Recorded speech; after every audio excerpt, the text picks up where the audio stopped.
Beautiful. Hopefully everybody that's joining us today is enjoying some sunshine and some warmer weather, right? We're getting through the cold. I don't know about you guys, but I am soaking up the sunshine here in Arizona. So I am very ecstatic to be out here absorbing as much of it as I can.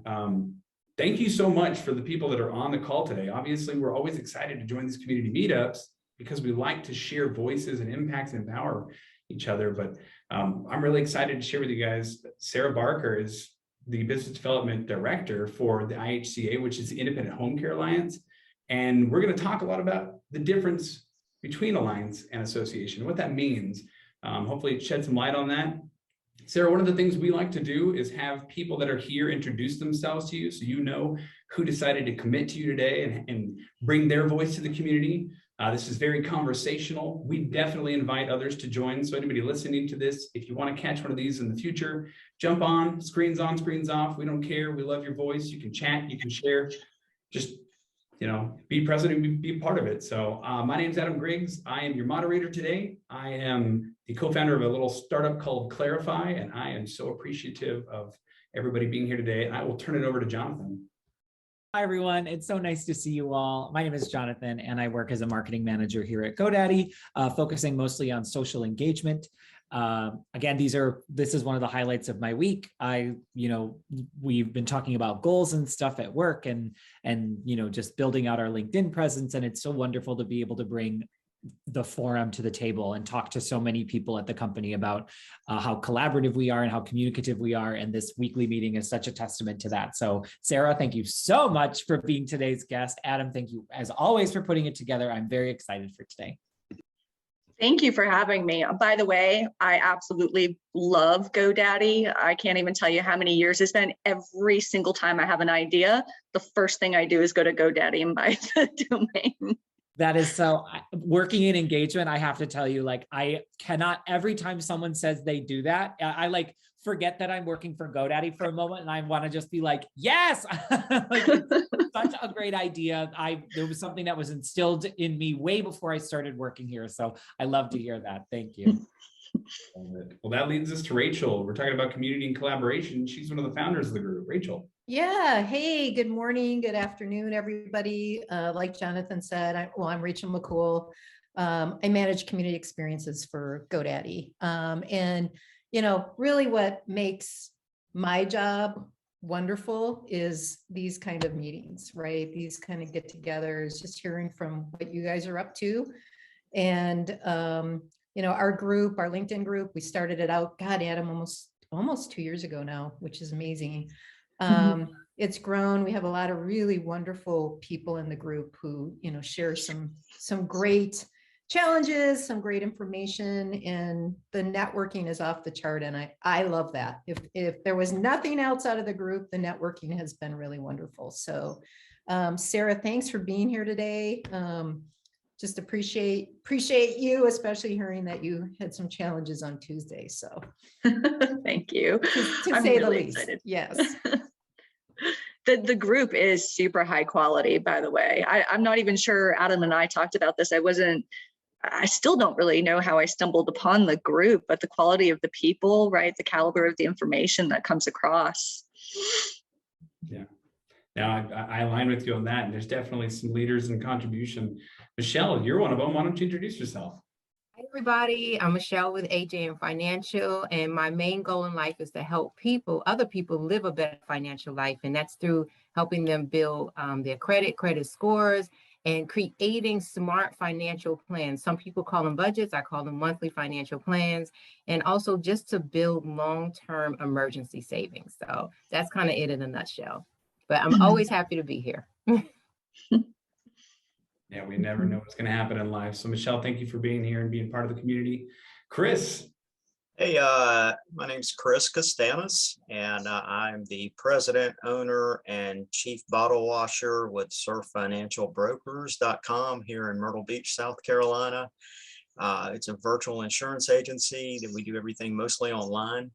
And I'm also a writer. I've written a book, and I do some speaking on sales from time to time. So welcome, and I look forward to hearing all this. Every time we have one of these, I'll learn something. So I'm looking forward to it. Mhm, mhm. Yeah, it's amazing how much we can take away from these. Chris, thanks for being here. Thanks to everybody else that's here and introduced themselves. And back to the high caliber, high quality, right? Sarah, thank you for being part of the group and sharing your voice with us today, right? I am excited to share your voice and where you're at, what your perspective is, and what you're doing for the world. Mhm. But I want you to give us a little bit of context first. Talk to us about Sarah Barker, who you are, where you come from, and then transitioned into leading this amazing journey that you got over at IHCA.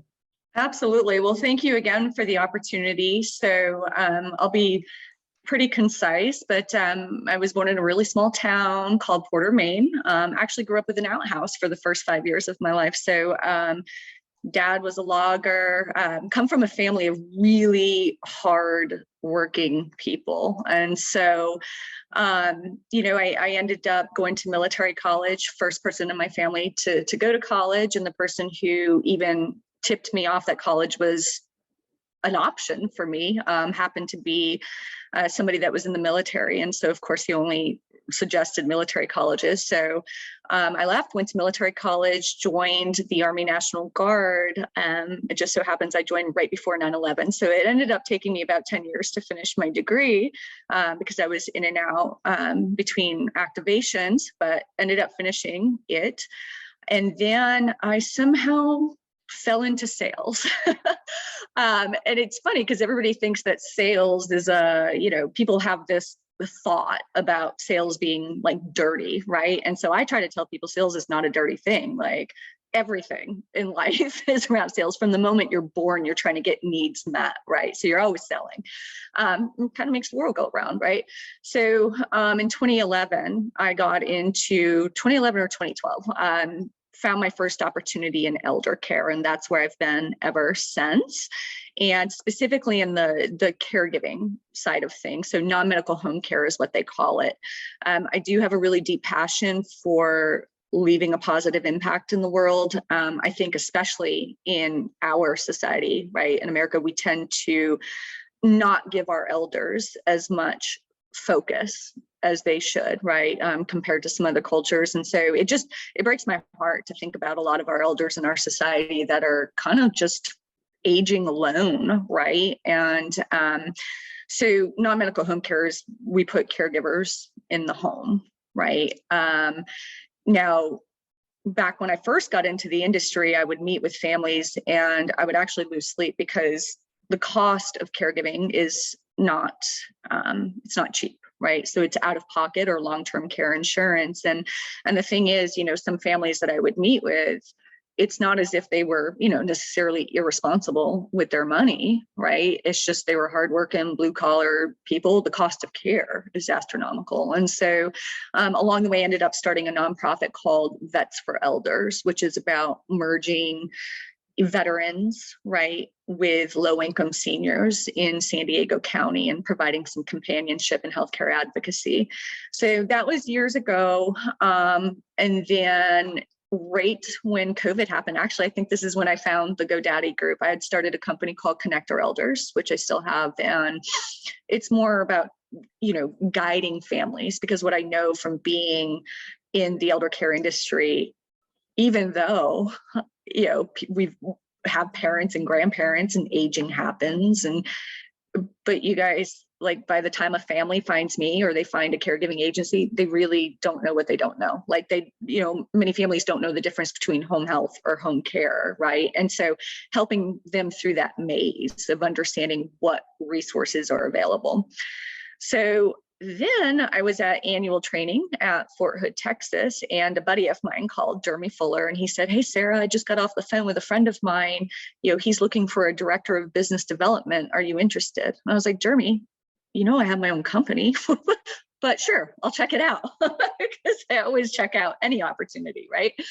And as soon as I viewed the website for the Independent Home Care Alliance, I just, when you have this gut feeling, I just, the vision, right, and the mission of what the Independent Home Care Alliance is about resonated with me. And so what we've done is we've merged Connect Our Elders into the Independent Home Care Alliance as the consumer education division, because I believe there's a huge gap in the education that's direct to consumers, like the adult children of our elders in society. And so the sooner that we can get information in front of them, the better. So that way they can proactively start preparing. So the Independent Home Care Alliance, we're a membership-based organization. We are the only membership-based organization that is only for independent, non-franchise caregiving agencies.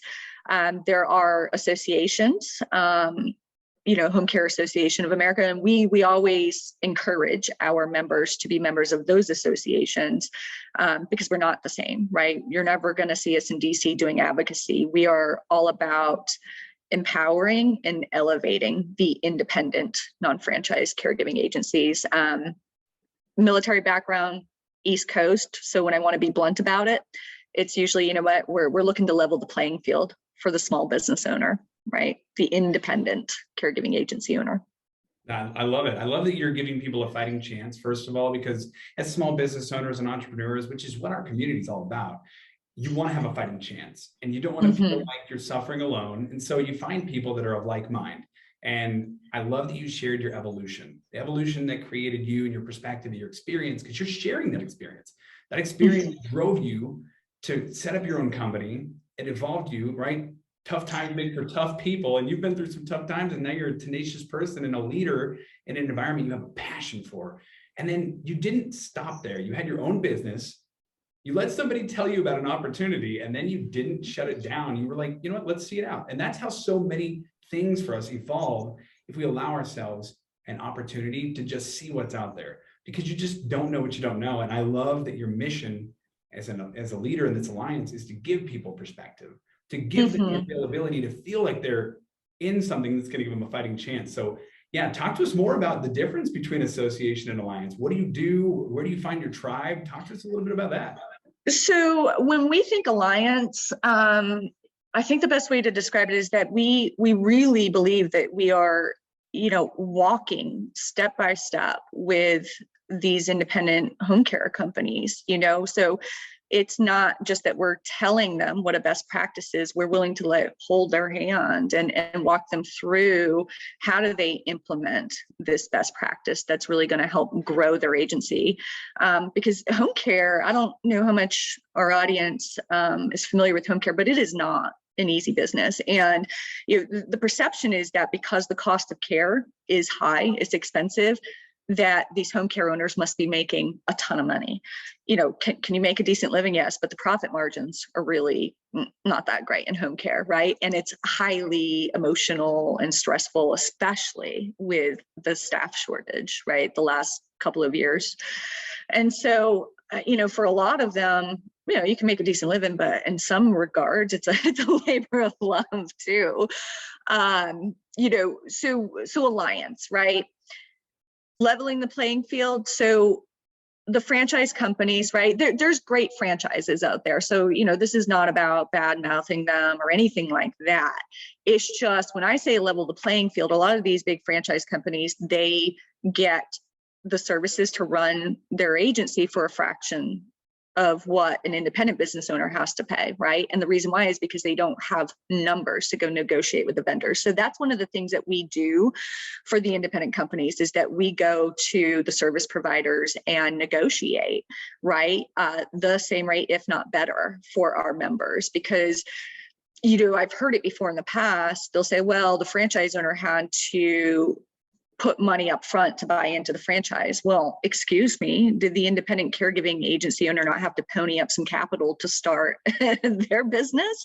Of course they did, right? And not only that, then they had to create create their own website, brochures, all of that stuff. And so, level the playing field by group purchasing power, right? And then lots and lots of education around best practices, whether it's recruitment of caregivers, retention, marketing, business development, sales, self-care is a huge topic. And that's the other thing that we're really focused on.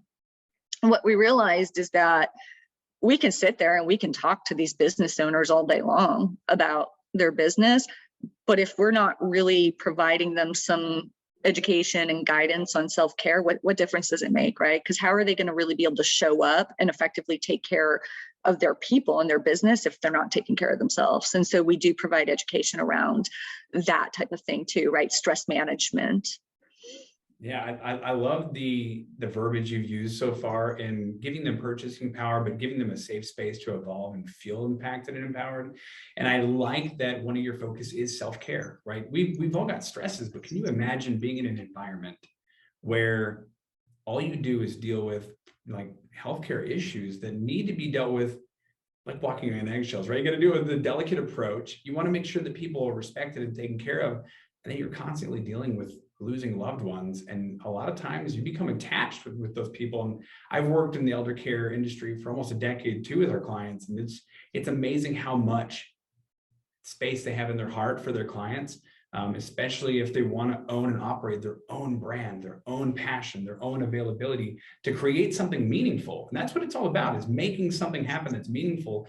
And so you're giving people the space to feel protected. And I love that. So, you know, and it's funny that we're talking about this, because I think earlier in the group, we had a couple of people that were sharing on how great it is when you can find like-minded people that are going through the same thing, right? And I think that's why associations and communities exist, but an alliance is so much more direct to the niche as far as what you are. And in business, we know that there's relevance and there's proximity, right? Relevance is what I'm looking for now, and proximity is what's happening to me. Right. And it's so important. So, you know, you hear about, you know, stress and how it affects the brain, post-traumatic stress, right? And you usually think about first responders, military personnel.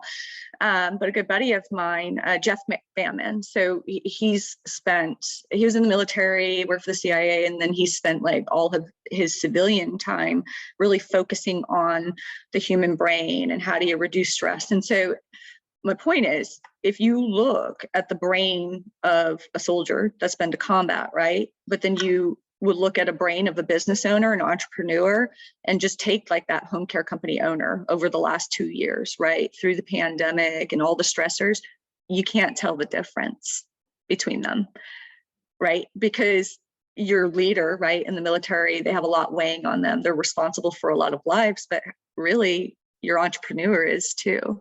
You know, because what if they don't make the right decisions? You know, people are going to lose their jobs. You're not going to be able to feed their families. And so it's interesting how it lights up the brain to the point where you can't tell the difference.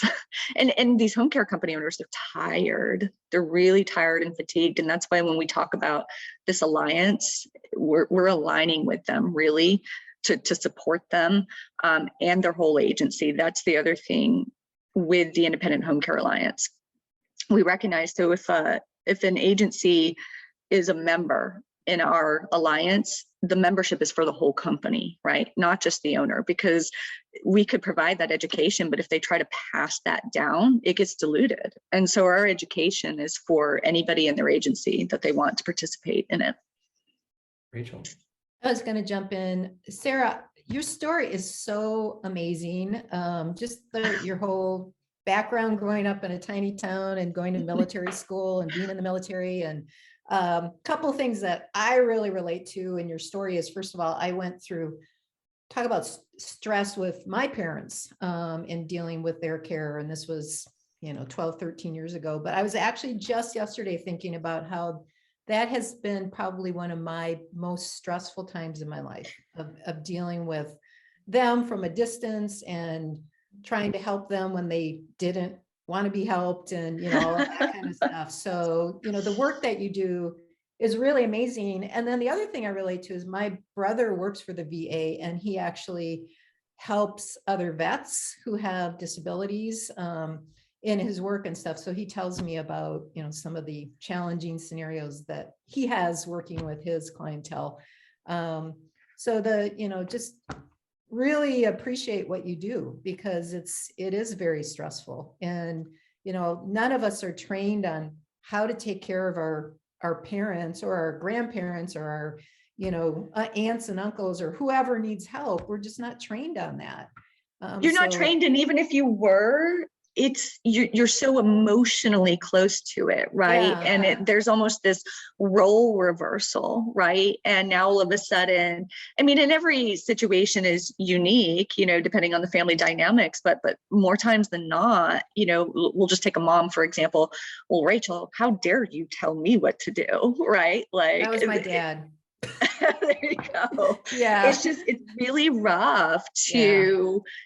to be in that role of the daughter and caregiver and care manager too, right? Mhm. All of the doctor's appointments, transportation. And so I guess any advice that I have for anybody listening right now, start saving, because people tend to think that, I can't remember the exact percentage, but it's like 71 to 73% of people will have a long-term care event. People seem to think that, most people will peacefully pass away, but that's just not reality. Yeah. Chris? I just want to throw something in there because Sarah just said that about planning ahead and making sure that you're saving. I'm in the business. We sell a lot of long-term care policies, not anywhere near enough of what people need. And we've seen a lot of the cost of them are just really expensive. And but we always tell people when you're planning for your retirement, people think I'm going to go shuffleboard and on the cruise ships and I'm going to have fun and I'm going to visit my grandkids. And they don't think about that part where they're going to be chronically ill. And we always melt it down, if you will, to the three phases of retirement are the go-go years, the slow-go years, and the no-go years. And we tell people you have to plan for the no-go years, and it's not going to be cheap, and you're going to need that money. So what she's saying is exactly right. Now is the time to start. If you don't want to be that burden on your family financially, the emotional part was going to be there either way, but the financial part you can avoid if you can. So she's exactly right. Yeah. It is reality. And like a lot of things in life, you get what you pay for type of thing. So, there are some options for the people who didn't save or don't have a long-term care policy, but, some of them are pretty bad. It's what you would picture, you go in, wheelchairs up and, sorry, I swear I had a surgery a couple of days ago, so my brain is not working quite right. But the wheelchairs up and down the hallways, right, and kind of slumped over, and that's an option. But if you don't, what about this, Chris? So I don't want to get too like depressing in this direction, but what about I've seen it more and more. But maybe there's not. Okay, so could you share with the audience when somebody should start looking to get a long-term care insurance policy? Well, I'll tell you something crazy is that statistically about a third of the people who are receiving long-term care are actually under the age of 65. And people don't think about that. You have people who are chronically ill, they've been in car accidents and things like that. They're injured, whatever, had a stroke when they were younger. And they may not be receiving care permanently, but they will be, people get put in rehab facilities for months at a time when they're in their 30s and such. So it's never too soon. It's just the wake-up call is always when they see mom or grandmom going in, though. That's when people call me and they go, wow, I just had a epiphany and just realized that it costs a whole lot of money to put somebody in a nursing home or a facility or assisted living, or even in my father's case, it was about double the price to have home health care come in. Yeah, so that's usually when I would suggest it, is that when I'm there, right? And so let's just say, for example, I'm talking to the adult daughter, right? And that's usually when I say, you ask the questions, does your mom have an insurance policy? And if they say no, that's usually when I say, would you like to consider, looking into one for yourself so your children don't have to experience this the way that you are, right? And I also think, and I've been seeing it more and more, that it's almost worth it. Like, we'll take my family, for instance. my mom won't have the money to be able to pay for her care. So it's almost worth it for my brothers and I, let's say, to chip in and get a long-term care insurance policy on her, because either way, somebody's going to have to pay when the time comes. And so it's almost better to go ahead and get that policy. Yeah, I think it goes a long way to say, as a family, you want to have a labor of love, but you don't want to make it a labor, right? You want to make sure that you're taking care of the ones that you really care about, but not sacrificing the future for today. And it's a delicate balance. And, you know, I kind of want to get back to where we were at with the alliance conversation, because we all know that we've got family members and people that are going to suffer from this, but there's this massive disparity right now in professionals that are capable and willing to take on entering this environment, because they just don't know. They think hospital groups are buying up everyone. Giant franchises are popping up on the corner. What if I love it? What if I want to get into this? What if I find out that I have a passion? Like, I have a client, their son became terminally ill from cancer, and they opened up their own assisted living home because of that. And they use his memory as part of it. And every time they talk with a client and bring somebody in, they're part of that family. And I love what they've built. And they had no idea what they were doing when they started. They made a lot of mistakes. They made a lot of wonderful sacrifices that they shouldn't have made.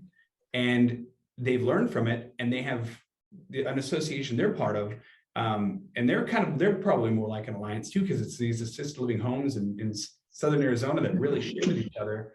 But there's strength in awareness and the strength in perspective. You know, you shared that the brain pattern of these homeowners is so close to a combat hardened military person that's crazy. That's sad about and crazy. And it's something that we as small business owners, as advocates, as community members need to figure out and try to change. And I think you're doing right by that. In your alliance, you're providing positivity, you're providing proactive awareness, and you're providing protection. So I want to talk a little bit about that. How do you guys provide positive mentoring? First of all, how do you allow them to be more proactive so they know what mistakes to avoid? And how do you protect them so that they know that if they want to get into this environment of healthcare, that they're going to be in it for the long run?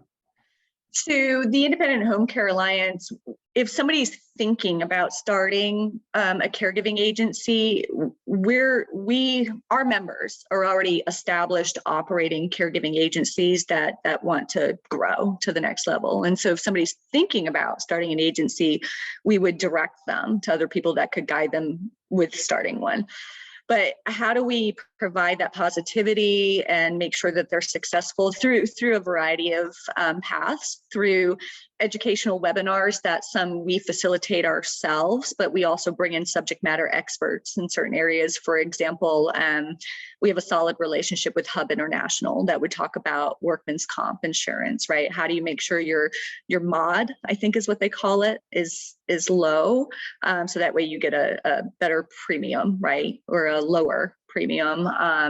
We bring in people to talk about the importance of human resources. I do training on marketing and business development, sales, data-driven decisions. We tend to focus on that a lot. Do you guys remember Alice in Wonderland, the movie? Okay. So there's a scene that I love, and years ago, this financial advisor in San Diego told me this. So Alice sees the Cheshire Cat, right? And she says, you know, which way should I go?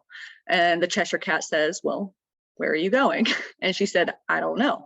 And the cat said, well, doesn't make any difference then what path you take. And so to answer your question, Adam, figuring out what their goals are, where do they want to be? Like, do they want to keep their business for 20 years? And are they happy at just $1 million? Or do they want to keep it and grow to 5 million, right? And if they do, in what amount of time do they want to do that, right? And so understanding their goals, what's important to them, and then backing into that, like, where do they really need certain education in which areas, right? But then we also do mastermind groups. So for the owners with their peers, where we also dive deeper in certain areas with education, but for them to hear each other and the struggles is crucial, right? For them to know that they're not alone, and to learn from each other.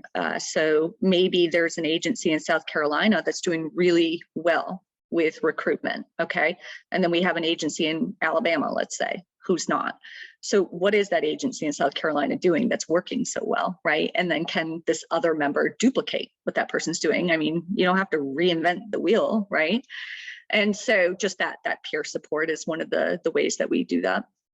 I love that you lead with education and peer support. I think there's so much power in sharing, especially sharing stories. That's kind of why we do these meetups, is to provide stories that are disarming. They allow people to just listen in and learn a little bit, take something away. And I love that's how you do it. And you do this by reaching out to the community in these masterminds. And I have to give you credit where credit's due, by the way. Everybody, Sarah's here, even though she had surgery and she's leading this big event this weekend for these groups that are trying to empower and impact themselves. So she's balancing a lot right now. And that's the power of Alliance, allowing yourself to be able to do things when you need to do it and be a tenacious leader, because business is a battlefield. Everybody's out there trying to make things happen. So kudos to you, Sarah, for that. I really appreciate that. And I love that you said you start with their wants and their why, what's their goal, right?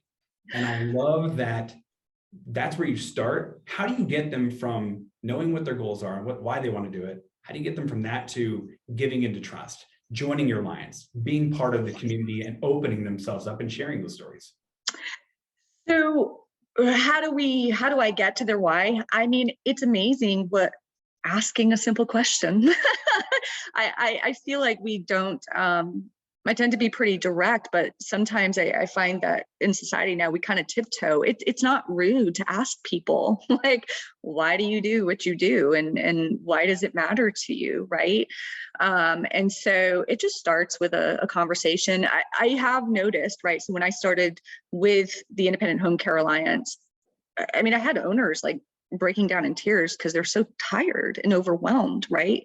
Being in that industry through the pandemic. And so it was a matter of asking them, what did you used to love about your agency? Why did you get into this, right? And bringing them back to that, right? So they could kind of feel that hope or see the light at the end of the tunnel, right? So bringing them back to why they started, why they're still doing it, and then uncovering where, you know, and don't try to fix everything at once either. You know, sometimes that's where people go wrong because you just add to the overwhelm. But figuring out like what the top 1 or 2 pain points are and addressing those. And so bringing them back to their why, hope, and then figuring out a tactical plan, right? So caregiver recruitment. Okay, you've gone to a bunch of webinars, you've tried this. Is it working? Because sometimes people will just keep throwing money at something, keep doing the same thing over and over, and it's not getting results, but they feel like they're doing something. Look, if it's not getting results, it's not working after a period of time. So constantly tweaking. We provide advice and guidance on, for instance, one of our members in San Diego has done really well with what we call guerrilla tactics. So simple flyers in elevators, right? Or the yard signs saying that they're hiring. Yeah, I think that you guys ever get those handwritten notes from the dealer down the street? They're like, "I want to buy your car," and they sign it. I can see the Home Care Alliance doing that. Now, I love that you start with their why and you bring them back to, you know, moments that really mattered for them, because really at the end of the day, our commitment to doing these meetups is trying to provide some positivity and some light, get back to having fun, having a business that's lovable and laughable and you can share. And it's amazing how often, if you just ask people to share their experience, their past and why they got into it, and allowing them to open up and just listening. I mean, you don't have to offer them advice. You don't have to tell them where they went wrong. You can just listen. That is enough to get them to realize that you are leading inside of a community that's contributing, not trying to steal from them or control them, right? So many people feel like they're being controlled. And I think there's value in understanding the difference in that. And I think that's a very definitive difference for alliance versus association, because certain regulations are put in place. And yes, there are controls, but having the ability to still feel independent, operate independent, and feel heard and loved. We have souls that are beautiful. We need to share those souls. And so listen to that. That's a really good point, Adam. So I failed to mention this at the beginning. So we have different offerings, so membership levels, basically, so that way we can meet the agency where they are in their growth journey. The fourth level, right, power partner, that's where we do shared services, business process outsourcing, however you want to call it, but that's for the agencies who want to basically have us run their back office. But the difference between us and some other organizations that exist that do that, we don't take any equity, right? The community and the caregivers don't even know that we exist. We're like the engine, right? So a caregiving agency can outsource their recruiting to us, their human resources and their payroll, but the owner still makes the decisions. We're basically the laborers. We have 26 full-time staff that will be doing that work. And that's really been wonderful for the members at that level, because some of them that we brought on recently, they were feeling like the only option was to sell, because they couldn't see any relief, you know. And this one owner in particular, she's a really good marketer, right? Loved being out in the community, but she had become so inundated in the operations and she doesn't like that stuff, right? And so she started to not like her company or didn't want to do it anymore. But when she could outsource that to us, now she can get back to doing the stuff that she does enjoy. And so she kind of has this, you know, she's reinvigorated. No, I really love that. And I'm glad you shared that example, because so many people in business, and it's not just in the healthcare industry, but it's more prevalent there. So many people are afraid of, you know, Uncle Sam and his big bad bills. And we're talking about the IRS, we're talking about bills you got to pay to people, and then the laws, right? Regulations. I think that it's important that they know that if they want to focus on their passion and build that labor of love, like we were talking about, that it's okay for them to let go of parts of their business, because they know you're in the industry, you understand their needs, you've got their back, and at the end of the day, they still have all of the say-so. They have all of the control, and that's power.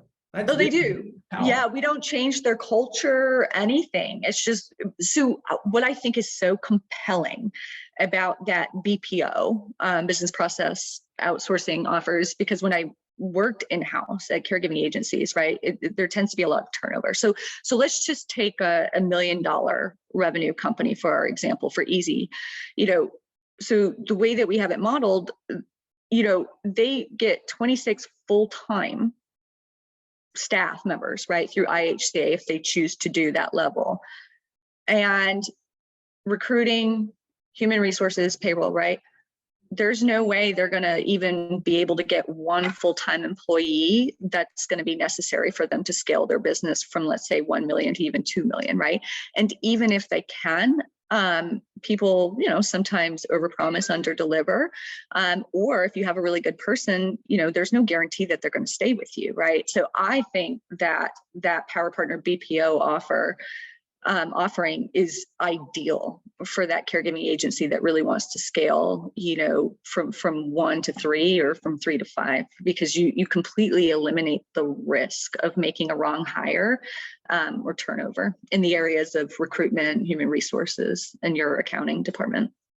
Yeah, I appreciate you for that. I think this has been a great conversation so far. You know, just to recap, we've talked about what IHCA is and what you do. You provide this amazing service that empowers and impacts people and allows them space to feel confident and enter this business.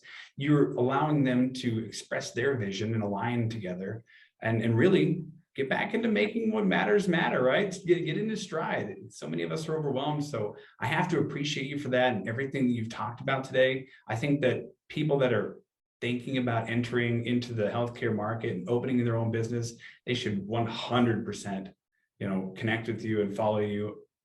One of the things we like to do, Sarah, at the end of all of these meetups is we really like to open it up to the community members that are here for comments and kudos. Because I think it's impactful when people really share what they're thinking, what's on their heart. It really resonates with the rest of the community, and we want to be part of this conversation. So I'd love to open it up to everybody if you're comfortable with that. Sure, I can just jump in. You know, the work you do is so incredibly valuable and necessary in the world. And so it's just great. And I hope that futuristically more people as our population ages, that more people get involved in the industry and feel that they have support. Because Adam, your example of your client doing that just out of love and then kind of making a lot of mistakes and having to learn their way into it. Just having the alliance that you have is really wonderful, that there's people there that already know how to do all of this, have the support systems in place, and can help people to be successful. Thank you. I mean, we're only, thank you. I mean, look, have you guys heard the silver tsunami, that term, right? No. So I don't know the actual stats off the top of my head right now, but the point is, like, it's only just now building speed. I mean, we definitely have a lot of work ahead of us, a lot of people that are going to need support and care. Yeah. And Chris, your point about so many people being in long-term care already under 65, that has a lot of other, implications of just poor health in our country in general, that, so many people are not taking care of themselves and the ramifications around that. And then just the cost involved that, a lot of people don't have any savings, let alone thinking about, care in the future. So it's, anybody who's in this field, in this world, like, you guys are doing such great work.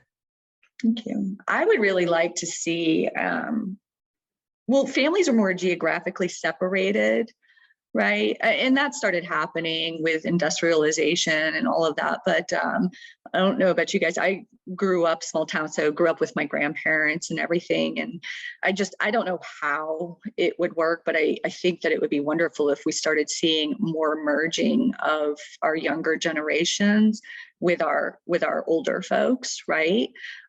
Whether they're biological family or not, but creating something so we have more intergenerational connection, because it's really good for people's psychosocial well-being, the young children and our elders. And there seems to be a link missing more and more these days. Yeah, I totally agree. I grew up around a lot of seniors, and I feel really fortunate to have experienced that. One of which, and this is kind of to age me, but one of which was in World War I. And wow. I spent a lot of time with him as he got quite a bit older, and he was quite a character. And I feel really lucky to have spent 2 years with him. I used to go over after school and hang out with him and stuff. And he was a stamp collector, so he wanted me to help him. But yeah, those experiences are really precious. And I agree, after I moved 2,000 miles away from my family, and it was challenging. It's challenging to deal with, parents and others that are that far away. I do want people to know that are listening, there is help. So what Rachel was saying, I'm a big fan of care management. So I refer to care managers as like the in-town daughter. So you could be the daughter, but then they can take care of, scheduling the doctor's appointments, the medication management, because caregivers can't fill pill boxes. They can just do medication reminders. So like a care manager can do those in the daughter things, right? Yeah, there's power and flexibility and options, and we've already seen some of this take place where they're creating multi-generational homes and structures. And if you plan right and you have the right support, you can allow yourself opportunities to really take those moments and make them last, and make memories that are not driven in frustration or dealing with fiscal issues, right? And worrying about bills. I think that there's power in that. And to your point, Rachel, that you mentioned about the younger generation, there's opportunity still there too. I have a client who is a quadriplegic, and he was in an accident, and because he had the right insurance in place, he was able to not only get care, but he opened up his own healthcare agency because he wanted to see better care. He was put into a system initially that just didn't meet his standards, and he was not willing to just sit back. And because he had the availability to not have to rely on others to tell him what to do and when to do it, his mind was intact and he was ready and willing. He opened up his own agency. He's got 20 plus employees now, and he can't move his body, right? So what would have happened if he had drowned in debt or lost his ability to feel positive or the ability to make an impact. There's opportunity if you are part of an alliance and you feel that you're protected and you can really take on the next, the next thing. Like you said, you had your own business, you met an opportunity and it mattered to you, you stepped into it. So we just don't know what we don't know. I love it. I absolutely love my role. I love talking with these business owners, through the struggles and the wins too. I think that people really need to take the time to pat themselves on the back, right? When they do something good, we tend to always focus on what we could be doing better or what's going wrong, but it's really important that we take the time to congratulate ourselves when we do something well. Yeah, I love that. Michelle. This was so enjoyable, Sarah, to learn all this information about what you do, how you do this, and, just the care that you have for the senior community. We talked about that a little bit on one of the last meetings, Adam, so I know he remembers that. And I was watching videos on YouTube about the senior situation in, San Diego, or the West Coast, San Francisco, whatever it is. And it really bothered me. It really brought me to tears to see this person having to live in their van at 62. You guys, it is sad. So yeah, I already shared I had surgery, right? I woke up from the anesthesia the other day, literally preaching about how the silver tsunami, we're just only seeing the tip of it. And that it's so sad because I picture our elders, isolated and lonely, and that leads to depression. Depression manifests physically, like it's a whole big issue. And Adam, I think you and I have talked about this. I'm a big fan of boarding cares too. So like I've always really worked in the caregiving space on the continuum of care, but I think we need to see more and more of the boarding care. So what that is, the residential home that's converted to, 4 or 6 bedrooms for the aged.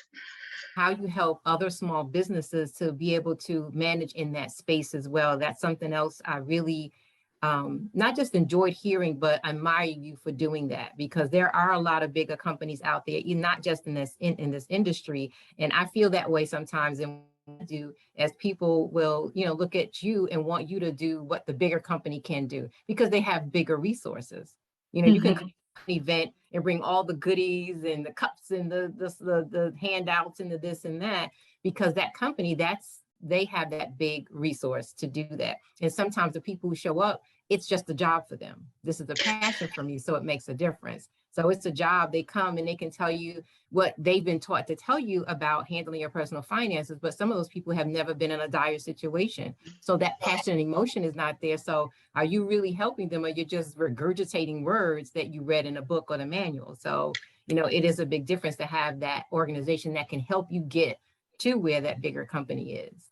So I love what you do. Part of what the Independent Home Care Alliance offers to members, we have our own employee assistance program that offers, it's a robust program, but again, group purchasing power, we're able to negotiate the price down for our members, and it offers, 8 counseling sessions that, so if an agency signs up for the EAP, right, any of their staff, 8 counseling sessions, but financial education. How do you budget? Because if you look right at the demographic of the caregivers, I mean, it tends to be paycheck to paycheck, and it's, let's say they have a flat tire, right? That can be a horrible situation, because how are they going to get to work to keep making money? But then they got to fix the tire. And so, teaching them how to budget and start saving, even if it's $5 a week, right? Yes, indeed. You hit on something. I'll have to talk to you offline, because that is absolutely the key. And I tell people that all the time. And I know Adam and Jonathan and Chris, as well, they've all heard me talk passionately about this, on different, the different meetups, because again, you don't know what's going to happen in your future. And it may not just be a health issue. It could be you lose your job in between that stage where you're not old enough for retirement, but you're not young enough that people are actually looking at you in the market, because we still have ageism. Oh, for real. Yeah. In society. So when you're in between that space, what do you do? So, I get someplace for 19 years and then it was time to go. So when you're able to maintain through that time, you've done something right. And so that's what I tell people I bring to the table, because again, I still sit in the home I live in I eat every day. So I was able to maintain, some things, but I did learn some extra stuff about the long-term care. I didn't know about that already. So I'm glad Chris shared that information, because it brings back the thought of, okay, what else do I need to do? What I need to think about and add to it? Because long-term care is not just for elderly people. As he said, a lot of people who are in that situation may be under 65. So you can think about it. You could be 35 and have a long-term situation. And, a lot of people don't think that way. No one wants to think morbidly. I get it, but I'm a realist. It's not about being a pessimist or, I'm thinking positive all the time and walking around with, la, la, la, I don't know what's going on until the rock falls. No, it's being a realist. So that's what I think about. Well, it's necessary. Yes. Yeah. So thank you. Yeah, I wanted to jump in too, and it's important. I think it's great that I do it at this time, because Michelle, you just kind of said the thing that's been on my mind this entire time is like, I think this is one of the single most important things, but no one wants to think about it.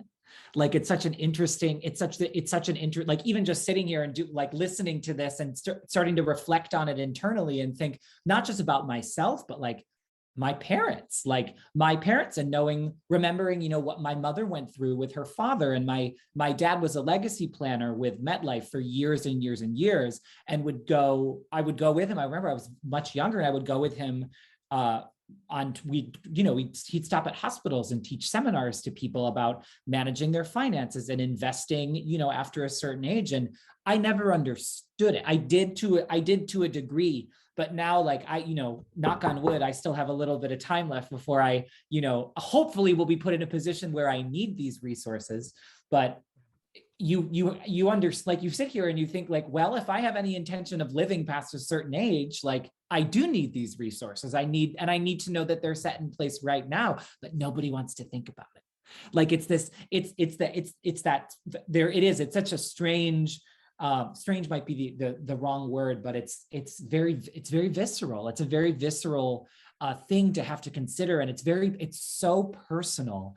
And I really appreciate being able to listen in on this and to learn more about what you do and about this, this industry as a whole, because that really is what it is and what it's going to become even more so of. I was thinking the other day about, and this is a kind of blew my mind a little bit, but thinking about how, I live so much of my day in social media, and so much of what I do and so much of what I purchase for myself or what I'm influenced to do is based on these other people who I follow. What is it going to be like when you have the generation of people who are really tuned into social media, living these lives and having these things happen to them and having to go into these, new living situations and thinking about, you say, it's just going to continue. We're only going to see more and more people, hopefully we see people live longer, but you can't disregard the challenges that come with that.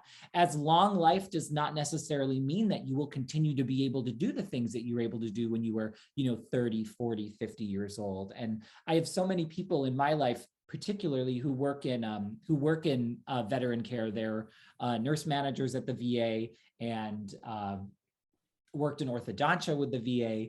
And I have such an incredible respect for, anyone who works in that industry, but more importantly, when people really recognize, like, ultimately this is a service to people who need it, right? Like, this is a business, but this is a human service. This is something that we do to care for one another outside of, trying to get someone in the, I find myself having a little trouble marshaling my thoughts because it is such a personal thing, but I really am, I feel very privileged to have been able to listen in on this. I appreciate it, Sarah. Well, I appreciate that. And so education, part of how, when I'm working with our membership, yes, their focus is non-medical home care, caregiving. That's their business. But I always encourage them, rise to be an elder care advisor. And what I mean by that is, yes, home care is your lane, but be knowledgeable in the other areas, right? Be knowledgeable in other resources so you can really help guide the families, because oftentimes it's not just one resource that they need,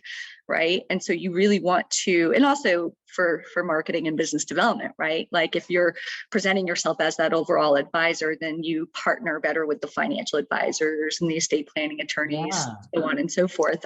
Speaking of the VA, many elder veterans or their families tend not to be aware of something that's called aid in attendance, okay? So it does have financial criteria around it, but it's always worth looking into it. And basically it could potentially be money that helps to pay for caregiving.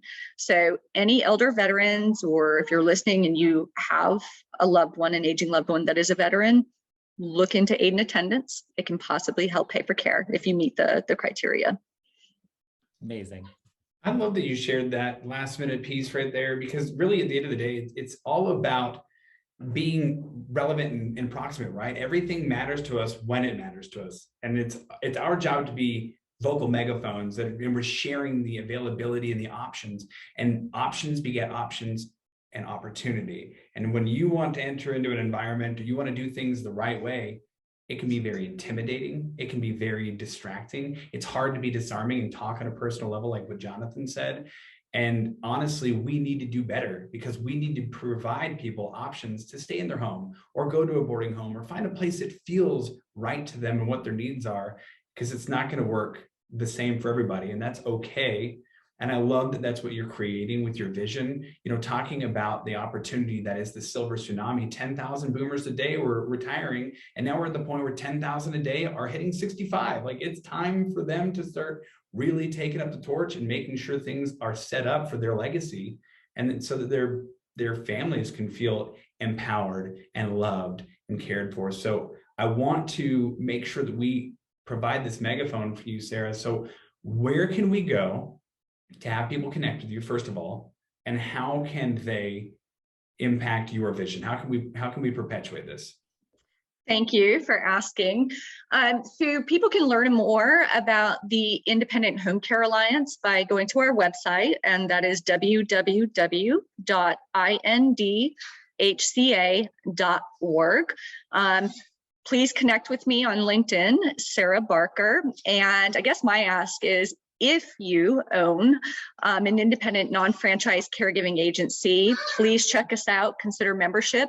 If you know somebody who owns an independent agency, please send them my way. Or if you're going to start one up, because we need more. We need all that love. Bring it. Bring it. We certainly do. Wonderful. Well, I appreciate you today. I know that this has been just crazy for you to fit us in. Sarah, thank you so much for bringing your voice and your story and your experience, and just allowing us to feel a little bit more empowered, a little bit more educated, and a lot more connected. Thank you so much, everybody. I really enjoyed it.